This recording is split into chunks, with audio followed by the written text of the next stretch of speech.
If you would like a little more information and to go a little deeper into this conversation about fight or flight, a better way, check out the book Crucial Conversations by Joseph Grenny and the Vital Smarts team. It's a fabulous read that can help you go a little more deeply into each of these areas of topic. Let's come back and talk about how to make it safe. Yesterday, we talked about two things. Apologize if what you said was wrong, if how you said it was offensive, or maybe you've miscommunicated.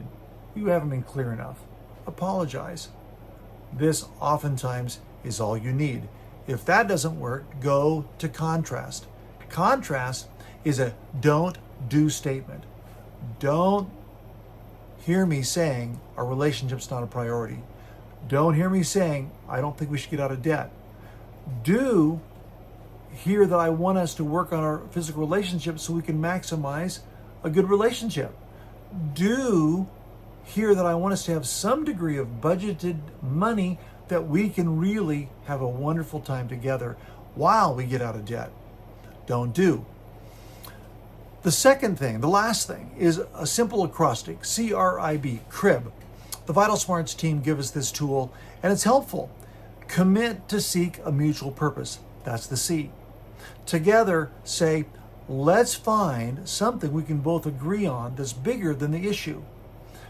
Having a strong marriage is bigger than how we think about the frequency of our sexual relationship. Higher purpose. Commit to seek that. Commit to seek. How can we be the best parents we can be for Jillian? Seek a mutual purpose. The R is to recognize the purpose behind the other person's strategy. If I can begin to recognize that maybe we've got the same purpose, we just have a different strategy. For Jonathan and Jillian, they had a different strategy for their physical relationship, a different strategy for their parenting, and a different strategy for their finances. Recognize the purpose, we want the same thing, behind the strategy. The I is invent a common purpose, invent a higher purpose.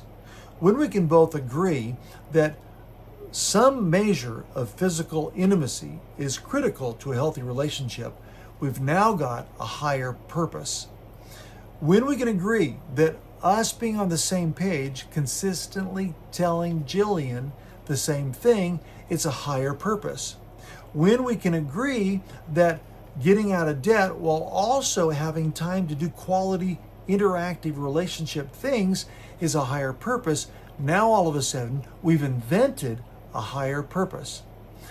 When we still are struggling, the last thing, the B, is brainstorm ways to get there. Tell me what you think. Let's bring in some other people that can help us think about how we can create a higher purpose and maintain high respect.